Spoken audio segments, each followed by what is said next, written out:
Mr. Rivera, please walk us through your presentation. Tell us about who you are. Give us your background. Sure. Well, first of all, good afternoon, everyone.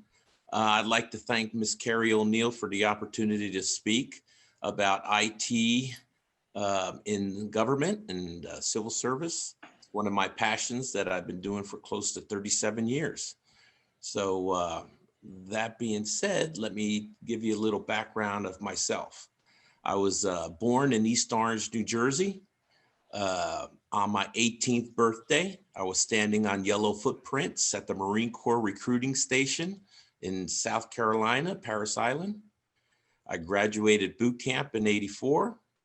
I went on to military police school at Lackland Air Force Base in San Antonio, Texas. After graduating there, I was stationed. My first duty station was the Marine Corps Air Station Iwakuni, Japan, which I spent 3 years there. After that, I came to MCOB Barstow, where I served for a year here. In 1988, I ended my enlistment with an honorable discharge, and I began my civil service career. I began my civil service career as a WG2 laborer. I was shoveling sand and dirt out of drainage ditches in 116-degree temperatures. After 5 years of navigating civil service, I worked up into transition into the S6 communications department as an IT technician. I was repairing computers and printers, and I started getting into the network field. In 2000, I left Barstow and joined the Department of Transportation in Alameda, California. During the aftermath of 9/11, I was actually approached and recruited to establish a cybersecurity program for the newly formed Department of Homeland Security. I am actually one of the founding members of DHS. I recall at the time, I was curious as to what that cybersecurity program was supposed to look like. And it was a new term, and they said it was totally up to me. So I had to engage myself in cyber for probably about 4 years. I have 14 certifications and degrees in the cybersecurity field. After about 10 years of DHS and doing covert operations and anti-terrorism operations and counter-narcotic operations, I came back to MCOB Barstow. And I wanted to share all my experiences that I learned around the world with Barstow. I came back as a cybersecurity manager in 2010. In 2012, I was promoted to the installation IT officer. And after 5 years, I was promoted to where I currently sit as the director of the communications department, GS14. So I want to clearly state I started at the bottom shoveling sand, and I'm planning on retiring next year at the top as the GS14 director. So just to let everyone know that it's possible. It definitely is achievable. Next slide, please.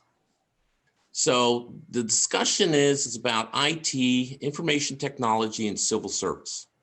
What is civil service? So civil service is the federal government civilian workforce. So, you know, we have the military already, and we also have elected officials that work for the federal government.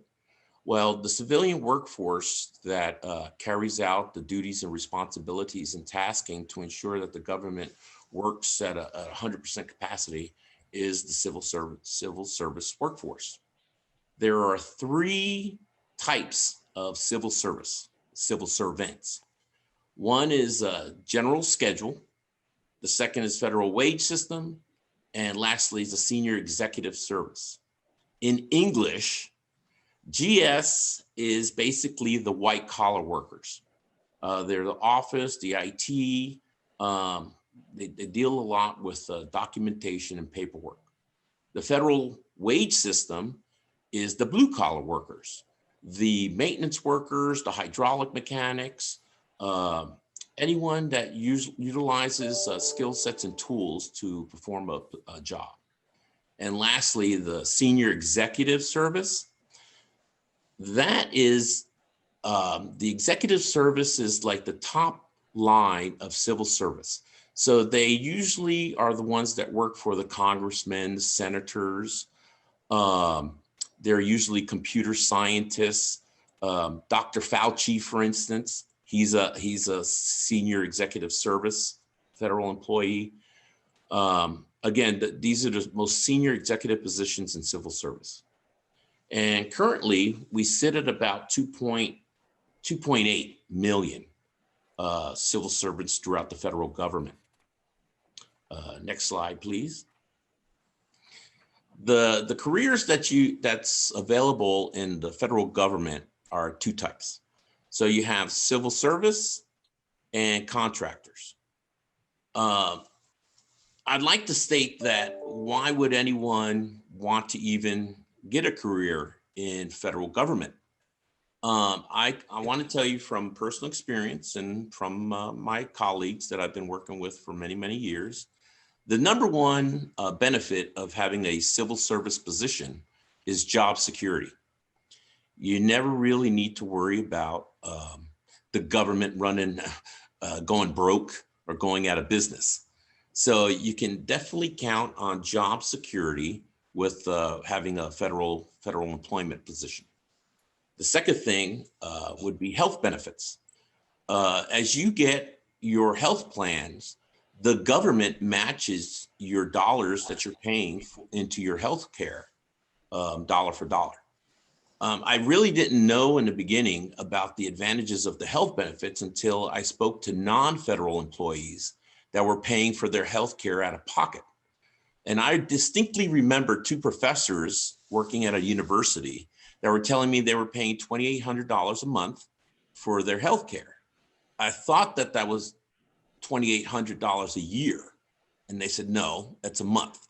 So at that point, I realized that advantage of healthcare within the federal government system. One of the other benefits of federal civil service is retirement. So, now it's very challenging to get a retirement plan or program based on this organization. So with federal employment, one of the advantages is that you can count on your federal civil service retirement plan. And here's something that's not listed that I personally like to throw in there, is that for me, I get job satisfaction. I am a Marine through and through, an American patriot. And so when I go to work in the mornings, I feel a job fulfillment that I'm contributing to the safety, security, and fulfillment of this nation. So there's a job satisfaction that I'm making an impact nationally that you can't quantify that feeling. So that's something I'd like to add on there. Again, the careers in IT is civil service, but you also have contractors that perform a function within the government. So normally the contractors are contract companies that are contracted in the millions to perform a function that usually is temporary, anywhere from 3 to 5 years. Therefore, otherwise they would hire position civil service to perform that same function. But since they're considering it temporary 3 to 5 years, they feel it's more lucrative to hire a contractor to perform those services. I'd like to also say about contractors, about 70% of my civil service employees that work for me, 70% of them used to be contractors for me before. They excelled in what they did. And when positions became available, they applied and they were selected based on their performance as a contractor. I knew that they'd be an asset in the federal government workforce. So some folks look at contractors as, not necessarily federal service or not getting the benefits, but it's a stepping stone to get yourself into the federal workforce, especially through your contributions. Let me stop right now, because I know I can go on and on. If anytime there's questions on these topics that I'm talking about, you could throw them out there. I'd rather address them while my mind's dealing with it at the time. So I just wanted to say that. Next slide, please. Can I go ahead and ask a Yes, question? yes, please. Because you're talking about contractors, and I just want to make sure we're familiar with the types of work that might be performed by contractors out at the base as well. So Okay. can you give us some examples this of what they would presentation be was doing? specific to information technology, but let me be crystal clear. Contract services come in all forms in government. There are mechanics that are contractors. There are IT that are contractors. There are health professionals that are contractors. It is not restricted or limited to, as I stated earlier, general schedule, which is white collar. It's not limited to just GS employees. There are also WG blue collar employees that are contractors as well. So contractors run across the whole enterprise, and opportunities are available. Okay. Thank you. Did I answer your question? Yeah, awesome. Okay. So with the term IT specialist, information technology specialist, the three main categories that fall under this title are customer service, network specialist, cybersecurity.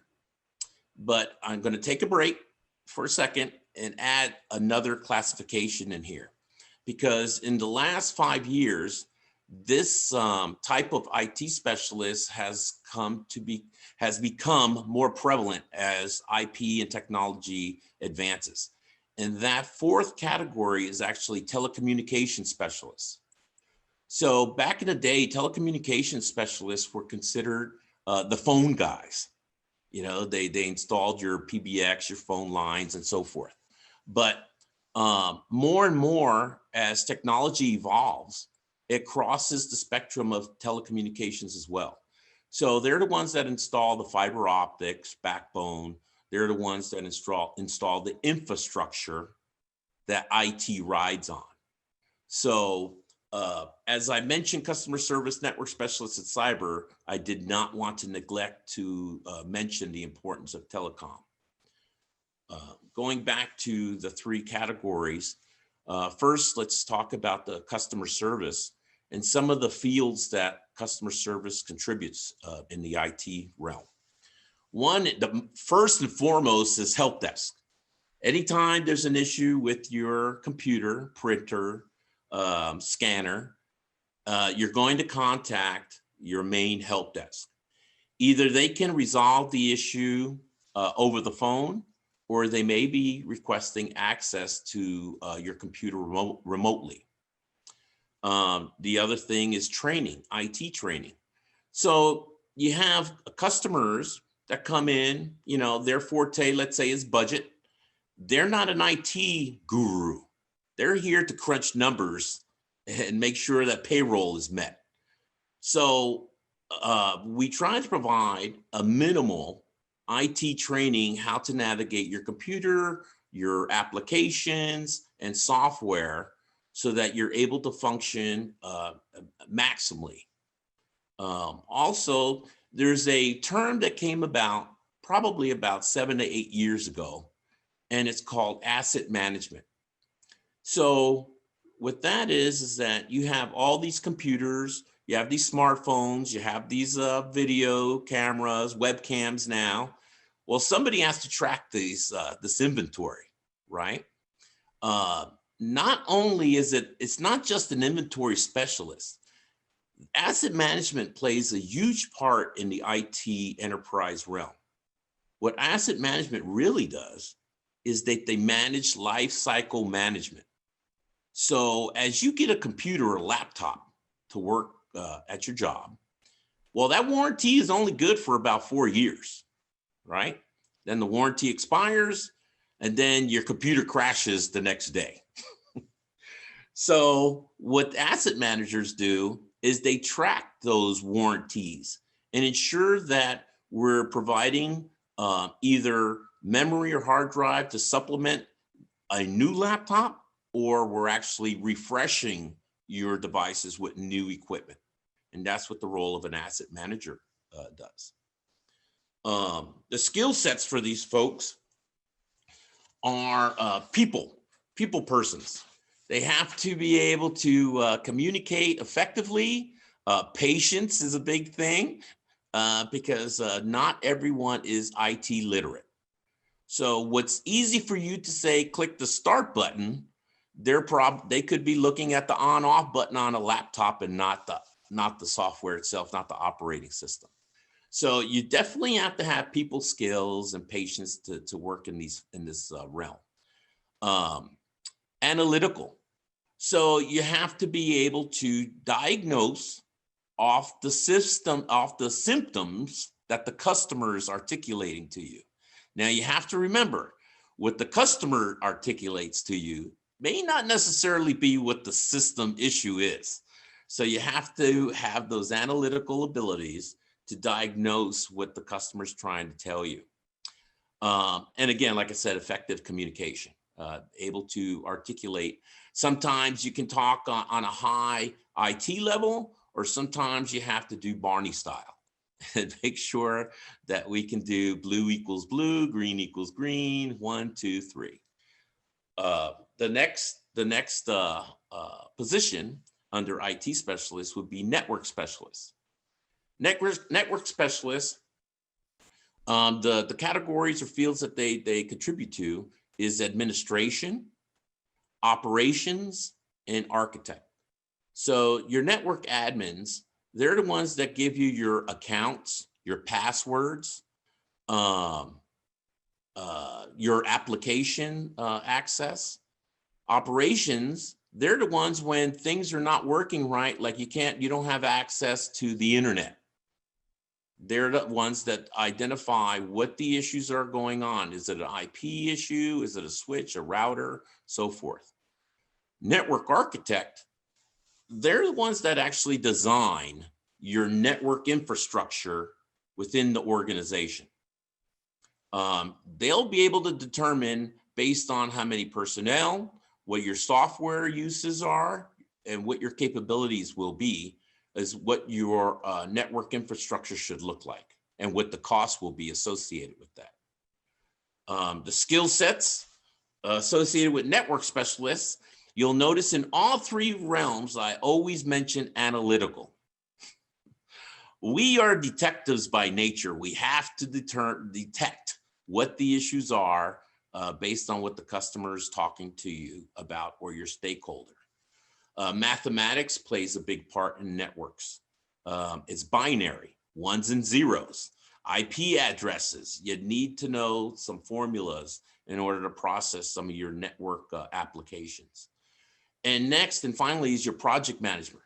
As you noticed, I said implementing IT infrastructure, network infrastructure. These are not tickets that, oh, my printer went out, I need to fix it. And you can do it in 10 minutes, 15 minutes. We're talking about infrastructure. Those require planning, your stakeholders, your budget. It's a really big project that requires project management skill sets to achieve some of these things. The last realm here is my forte, which is cybersecurity. Cybersecurity is your defense of the network and your computers. It contains IT forensics and a term many of you may not be familiar with, but it's called certification and accreditation. Prior to 9/11, you only needed to certify that your network was secure on your classified networks only. Your unclassed networks didn't require certification or accreditation to say, oh, your unclassed is secure. It's unclassed. Who cared at the time?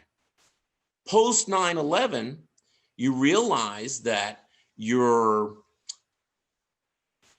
adversaries were actually trying to gain access to your classified network through your unclassified network.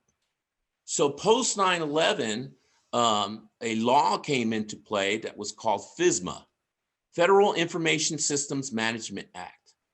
FISMA said that not only will your secret or classified networks be certified that they're safe and protected, but your unclassed systems will also be certified that they have the proper protections in place. And it's not a one-time, okay, I have Norton antivirus, I'm good for life. There's, you have your antiviruses, you have training, you have your security awareness for your customers. I'm gonna get off tangent for just a second. So as a cybersecurity specialist, I have to tell you that one of my biggest assets, people look at me, I'm a certified ethical hacker, I'm a hacking forensics investigator. They love those terms, wow, wow. But I'll tell you the honest truth, my biggest strength was social engineering. I would be able to get passwords, locations of servers just through communication, just from hustling the customer that, hey, I'm from your IT branch, I need this info. And they would volunteer the majority of the information I needed to hack into an organization. So that being said, IT security awareness training was like the #1 deficiency in every organization. So you had to teach people, keep your mouth quiet. If an IT department needed to access information, it would not be over the phone. It would be through your supervisor. It would be an email ahead of time. There would be a process in place before you would divulge a lot of this information. So again, social engineering was one of the big tools of mine in my tool belt with regards to cybersecurity. The skill sets required for cyber: analytical, precise, and detail oriented. It's kind of funny because as a forensics investigator, people think that, you know, all you have to do is find something on a hard drive that's been deleted. Well, no, that's not really the case. The biggest part of forensics with regards to IT is documentation, documentation, documentation. The reason is, once you do a forensics case, the chances are that you're going to have to go to the US courts and defend your techniques, your tactics on how you solicited this information. And you have to have very detailed process of what you did, chain of custody, what your experience level were, in order to quantify and qualify your actions on how you got the info in the first place. So detail oriented. And lastly is writing skills. I recall as a military policeman, I remember that the CHP and sheriffs really wanted me bad. But I recall I didn't want to necessarily get back into law enforcement. The reason was, it's not what you see on TV, the shoot 'em up and action and all this. It was paperwork. It was paperwork, paperwork, paperwork. And I like to work with my hands, not with a pen. So with forensics, that writing ability comes into play again. So that's something to consider. Next slide, please. Okay, Mr. Rivera, can I ask a couple Sure, sure, questions? We please. have one in the chat and then I have a couple. So let's go with the one in the chat, and it's about the contracting positions at civil service. And the question was, are there engineering positions in civil service or just contracting? So contracting is actually a business comes in and contracts with the government and says, I'm going to provide the service. So engineering positions, I guess you could speak to those. Yes. So first of all, engineers are, that is not a classification of a job. So civil service is a civilian workforce. That's the classification. Contractor is a non-federal employee. Those are the two classifications: civil service, contractors. The term engineer is a position-based. So position, engineers, of course, there are plenty of engineers that are in civil service that work around the world for the US government. Additionally, I have to say from my personal experience, I don't see a whole lot of contracted engineers. Most of the engineers that I've encountered have all been federal service employees. But that is not to say that engineers have never been contracted. They have been. But again, in my experience, most of the engineers have always been federal employees, from my experience. Okay. I hope that answered or clarified, especially the term. Engineer, again, is not a classification as in civil service or contract. Engineer is a position. Okay. I have a question on the customer service position Yes. that you spoke about. What kinds of programs would that position need to know about or have experience in? Okay, that's a great question.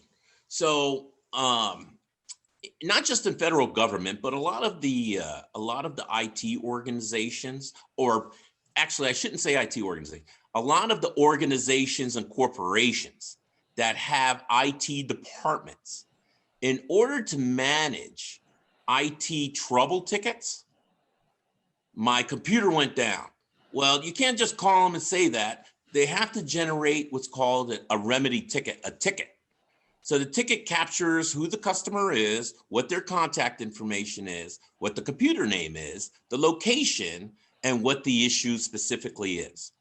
So that ticket goes into a database.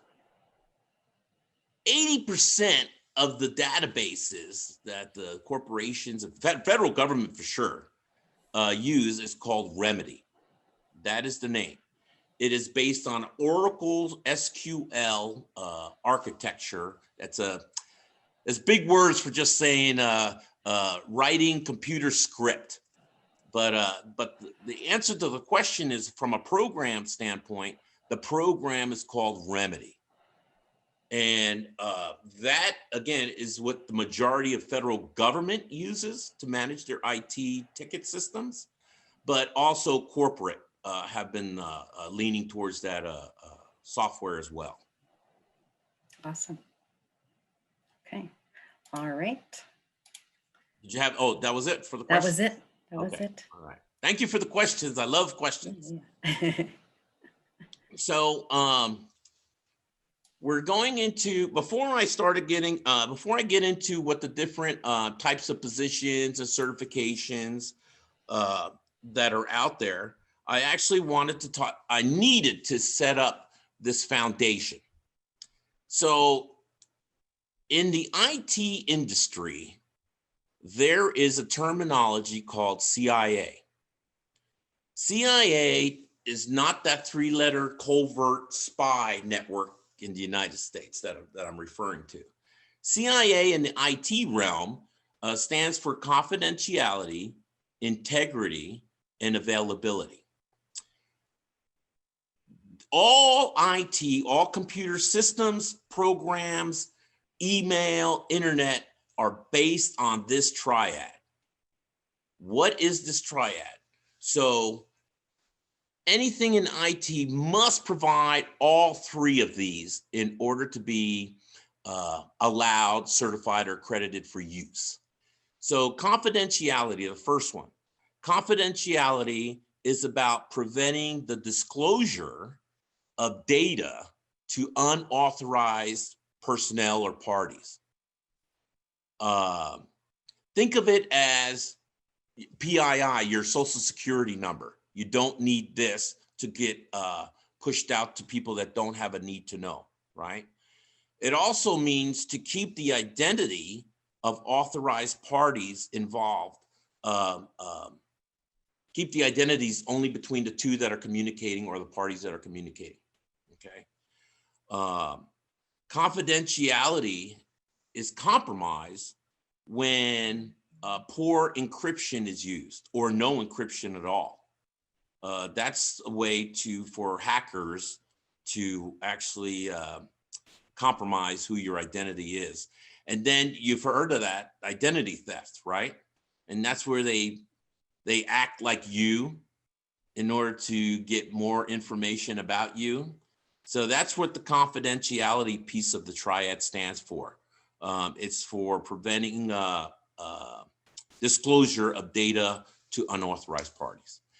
The second one is integrity. Integrity means when you solicit something from the internet or you send an email to someone, it has not been modified. So you send an email to me saying, what day will you be doing this presentation? When I receive that email should still say, what day am I doing the presentation? It should not say when I receive it, what day are you doing it? What time are you doing it? What type of software are you doing it? Because that's not what you sent. So the integrity of the email or of the data must be secured. So that's the second piece of any IT system.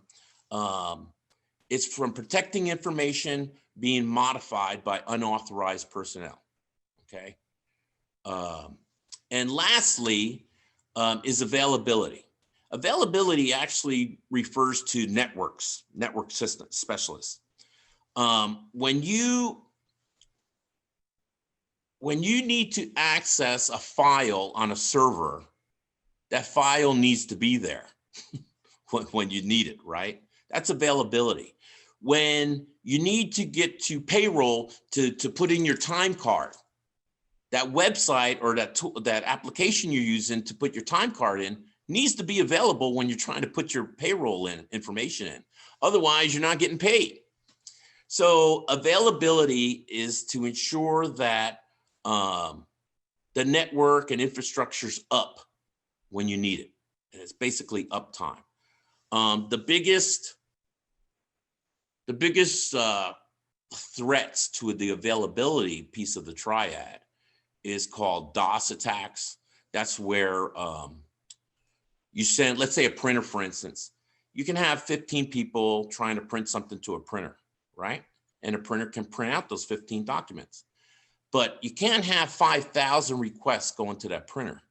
What's going to happen is that printer is going to crash, which means that printer will not be available to you.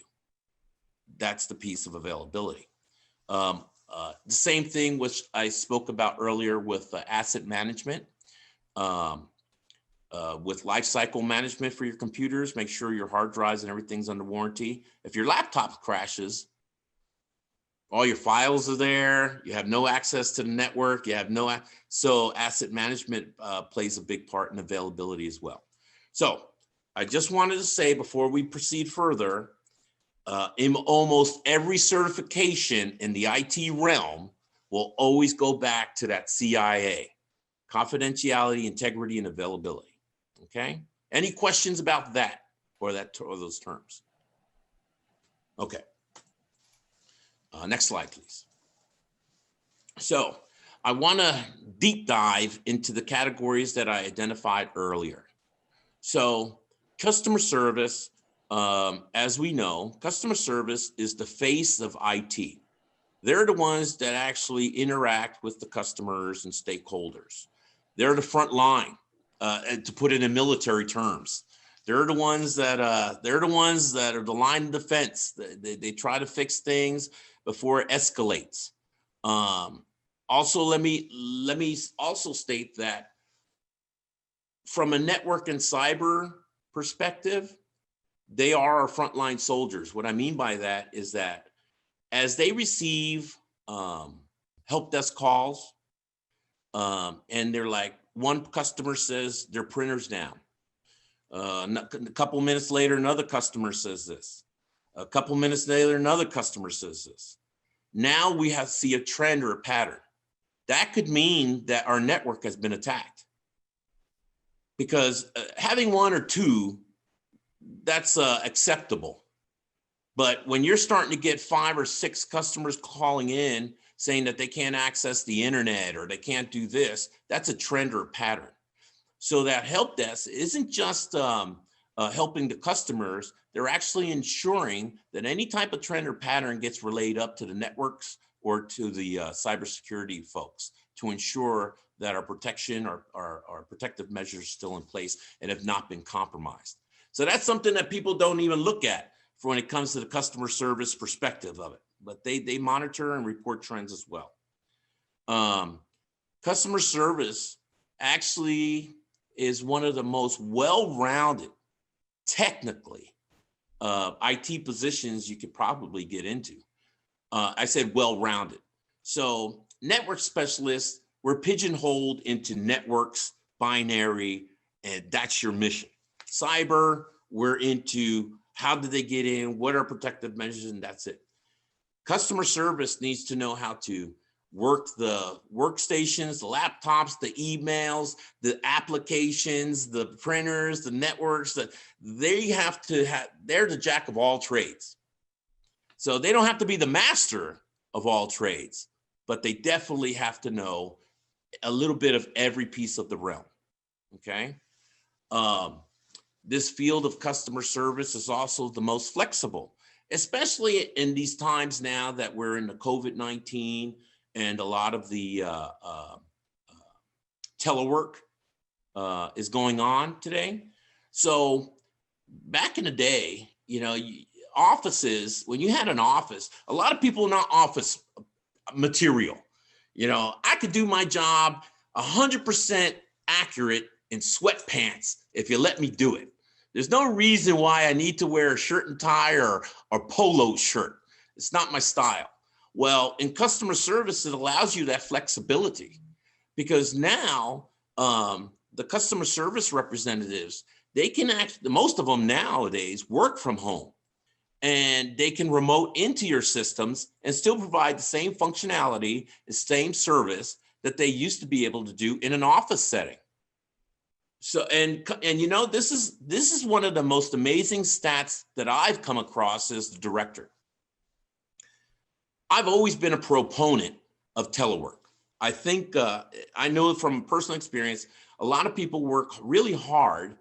That way they don't get it taken away, right? I know a lot of my colleagues that are opponents of telework because they feel that they're not getting the same productivity out of their workers or employees. Well, this COVID-19 has been an eye-opener for the opponents. Come to find out that there are, due to telework, there's been more calls, more remedy tickets generated because of this circumstance that we're in. Well, you would imagine that the lag time would have increased because even your customer service guys or women are working from home, but quite the opposite. The backlog of tickets have the response times, the repairs have decreased. That means productivity has increased with the folks working from home. So again, customer service, it allows you the flexibility of working from home versus in your traditional work environments. And lastly, the skill sets. What do you need in order to get to the customer service field or realm? Customer service is usually your entry level. This is where you get your foot in the door. Entry level to intermediate level skill sets required in order to perform this type of function. That's what I have for customer service. Next slide. All right, Mr. Rivera, can you speak to the pay scale that would be related to this position? And then just a reminder that we are done at 1:30. So I want to make sure we have enough time to get through everything that you've got. Okay. Alrighty. So the pay scale. So I could tell you these numbers, classifications, but it wouldn't mean nothing to anybody. They would be usually from a GS7, 9 level. Well, what does that mean in English?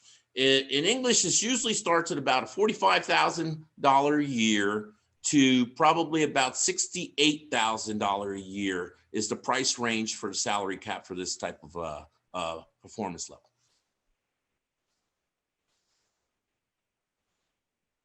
Network specialist.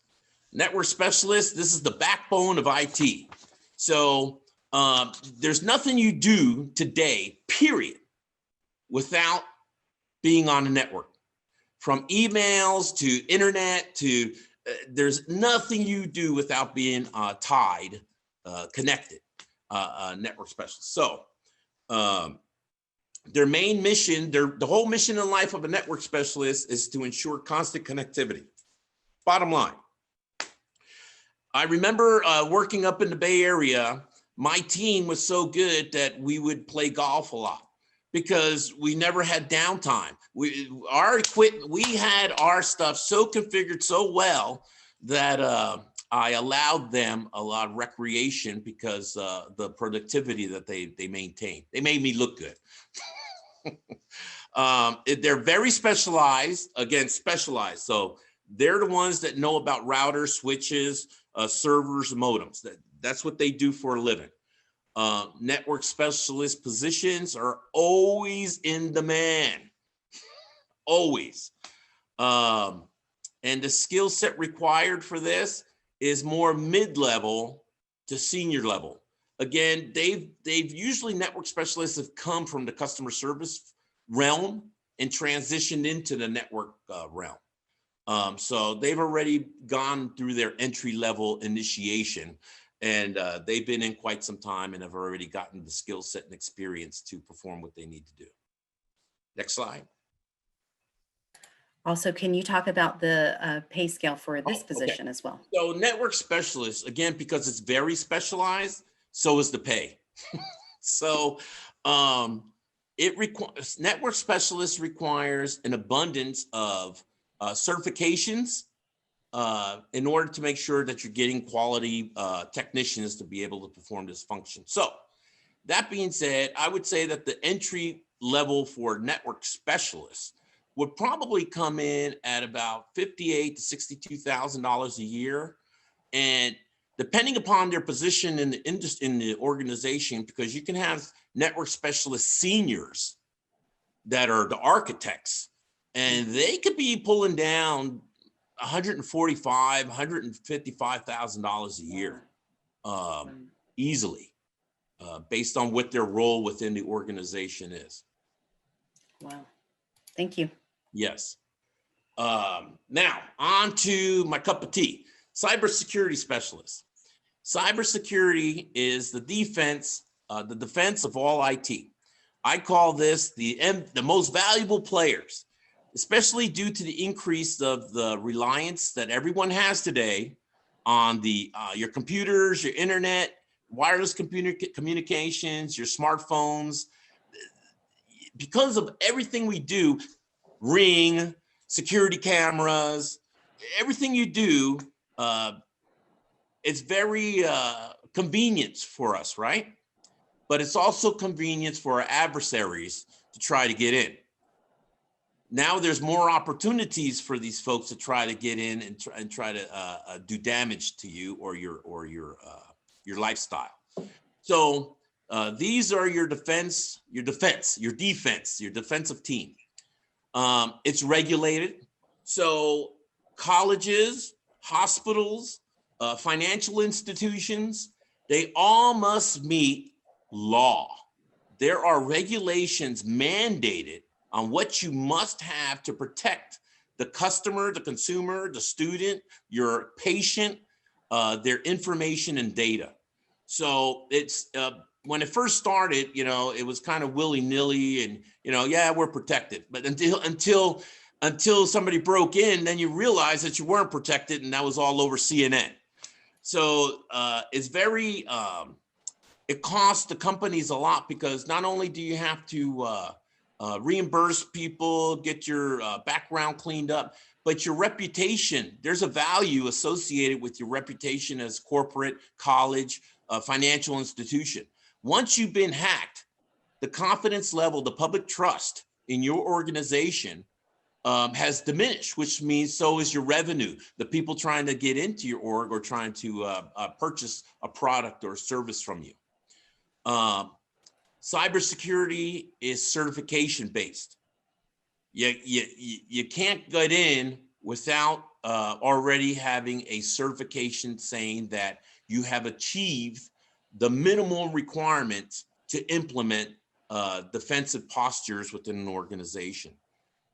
It's the most impactful, in my opinion, in all of the positions within IT. The skill set required is mid, as in a network specialist, to senior. And the impact has been so much that Congress has had congressional hearings on cybersecurity that it used to be where he was senior level cyber. Well, no, it's actually now executive levels are in charge of cybersecurity. That's the importance that organizations and departments weigh when it comes to cyber and your defense.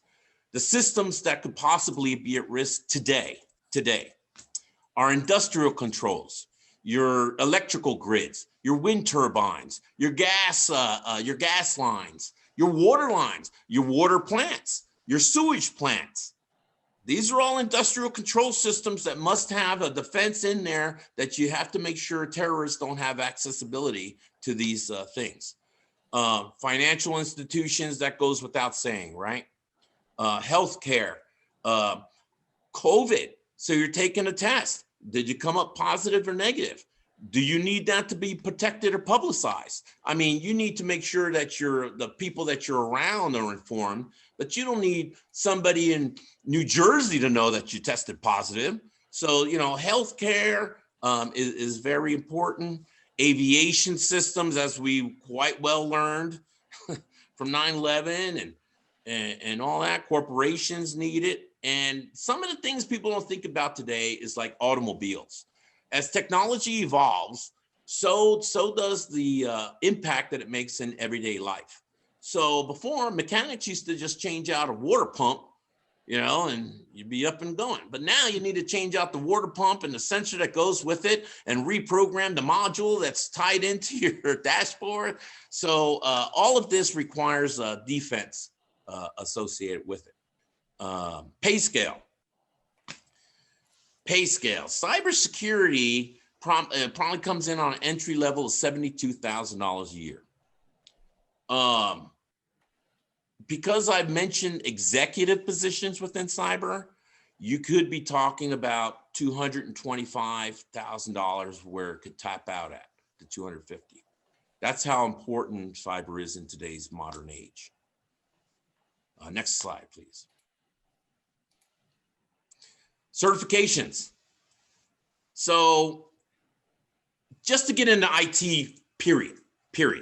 Bottom line, the foundation that would set you up for success to get your foot in the door in any IT organization, or I shouldn't say IT organization, any organization with regards to IT, would be Network Plus and Security Plus.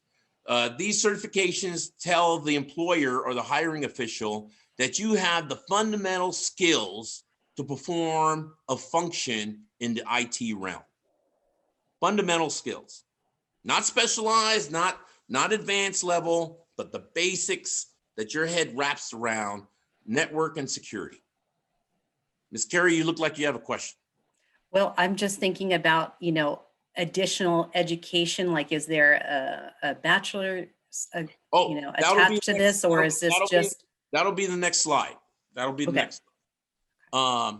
So once you've done the foundation, your foundational certification, Security Plus, Network Plus, then you have to determine which path are you going to take in the IT industry, because based on your decision will determine what further certifications you will need. So if you're going to stick with the IT, the customer service type stuff, you really need to get, and this is kind of it's proprietary. So operating systems are who? Microsoft, right? You have your Microsoft Office, your Microsoft 10, Windows 10. So all that's proprietary to Microsoft from an IT perspective. So they have the certification programs that an organization would want an employee to have in order to do those type of functions. Counter to that now, on the network side of the house, Cisco is the ones that usually run your network routers, your switches, your cloud computing. Now that's actually opening up to more than just Cisco. They used to have the run of the mill in this department, but other companies are getting their feet into the same pool. So, but as far as certifications go, Cisco still has the monopoly on the certifications for network training. And with regards to cybersecurity, I'll tell you right now, right off the bat, the golden goose of cybersecurity is CISSP. If you have that certification, you are in high demand. Any and every organization will want to hire you if you have this one cert. Now, that being said, it is one of the most difficult certifications to achieve. It's a 6-hour, 250 question exam. It covers 10 domains, 10 sections. The term used is that it's a foot wide, 10 miles deep. That's how it's been used to describe this one type of certification. And again, cybersecurity, it has its own buckets within its own realm. So do you want to be a hacker? Do you want to be a forensics guy? Do you want to be certifying and accrediting networks? So there's different paths within the cyber that you can pursue as well. Next slide. So going back to the question that you were mentioning about academics.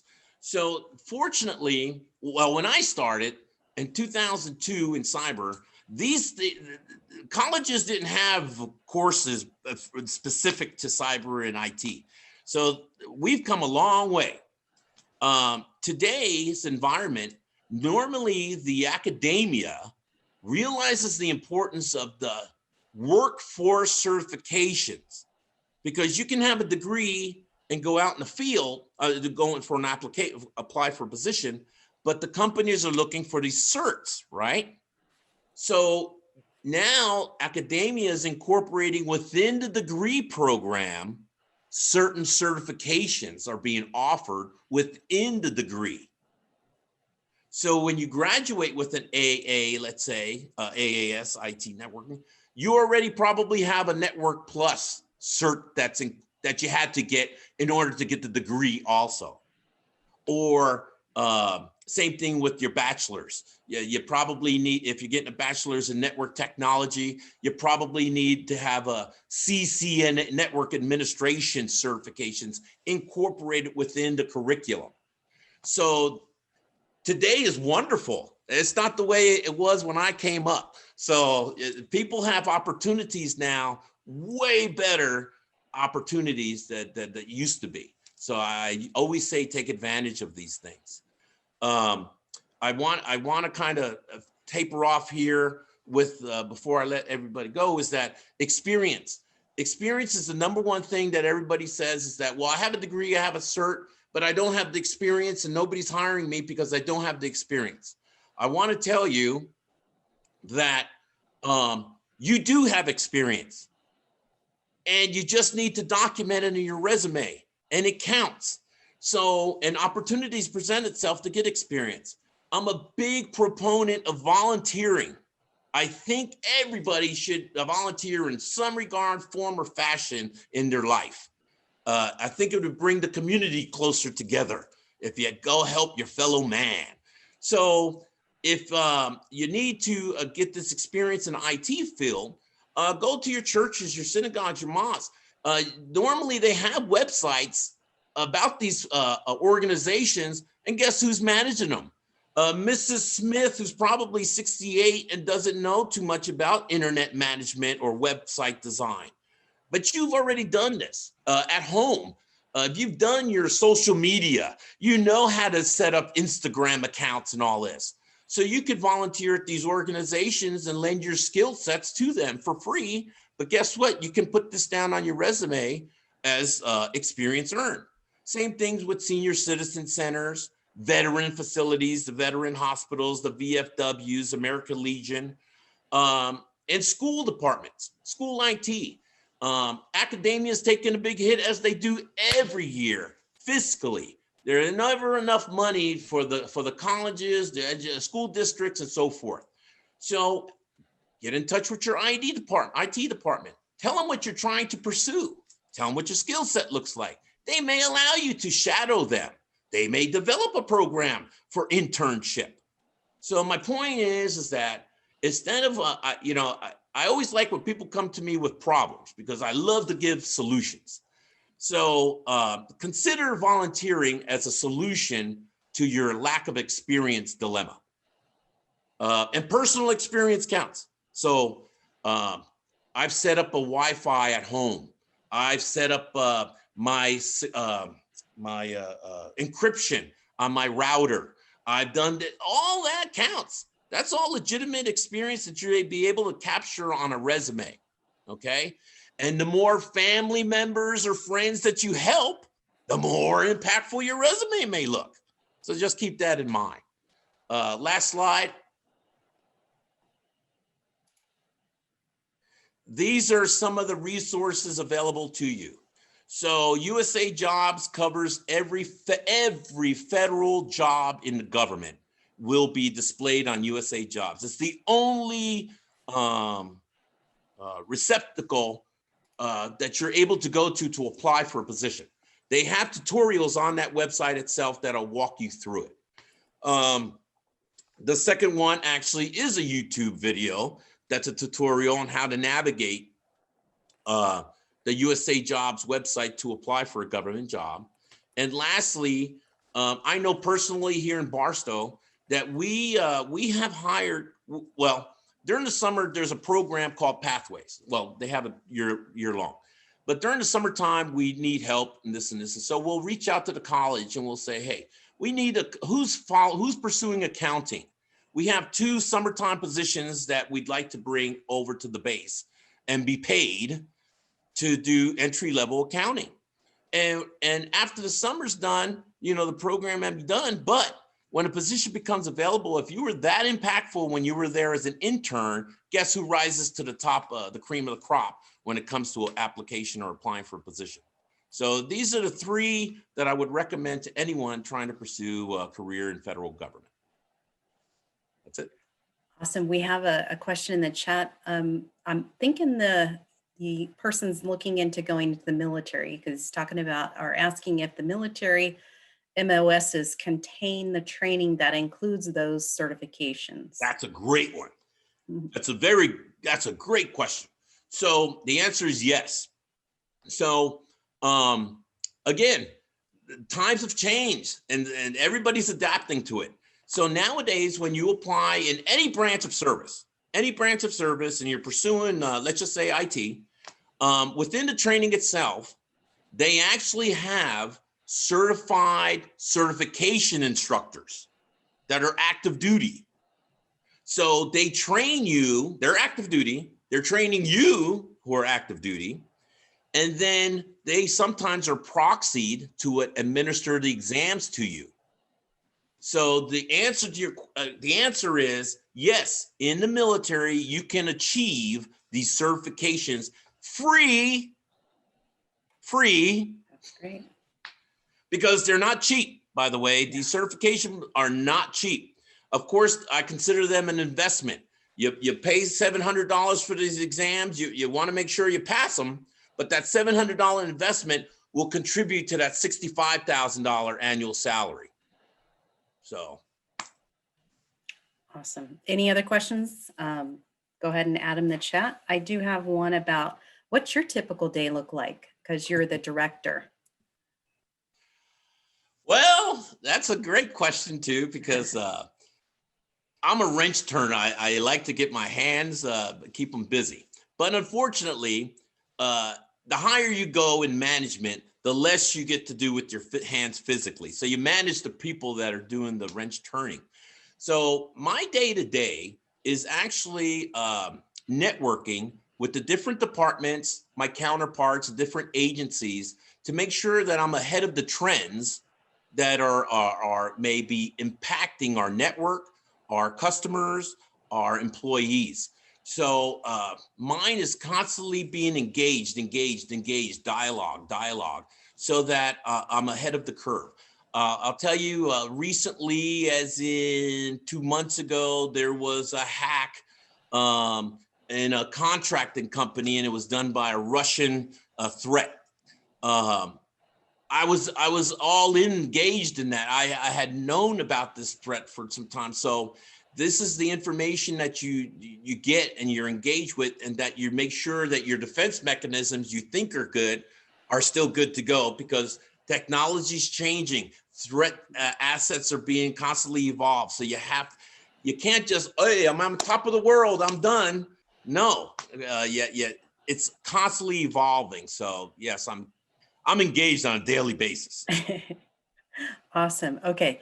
So, our kids are at home. We have students at home. They have access to internet and all kinds of learning opportunities. What are some things that they can start doing like on their own at home, that, can give them a good head start in maybe some, the customer service?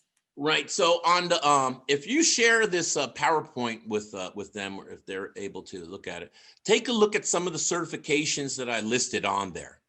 So if they Google these certifications, right, there are websites that actually provide you free training, free testing. Mhm. What I mean by testing, they're quiz questions.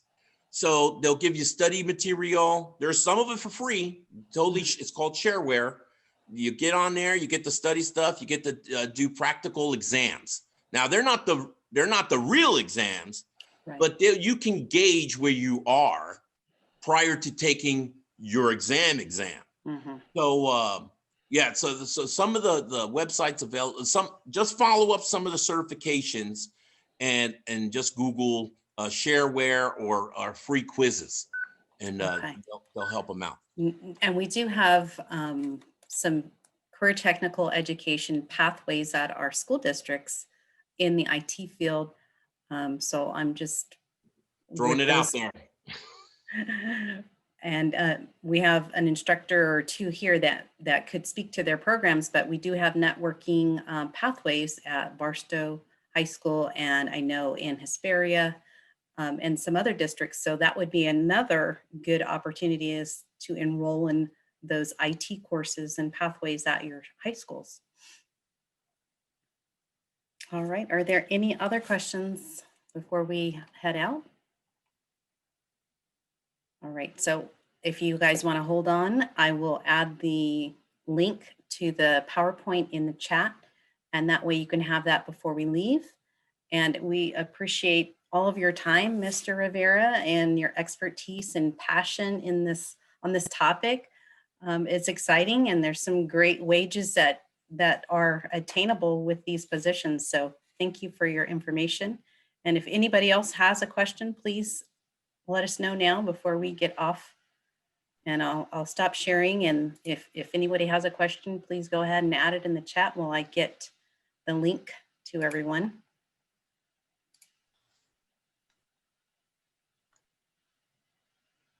Or you can speak about anything else, Mr. Rivera.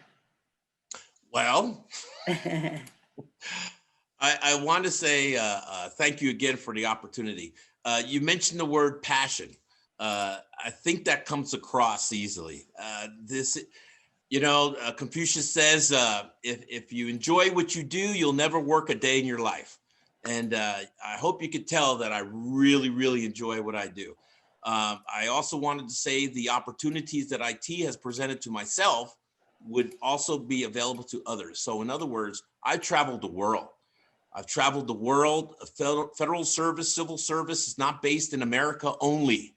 We have military bases and installations worldwide. So if you like to travel, if you like different cultures, if you like challenges, that's another consideration of why you may want to pursue a career in federal government in the IT realm. Awesome. All right, everyone. Thank you for being here today, and have a great rest of the afternoon. And we hope to see you at our future web chats and presentations.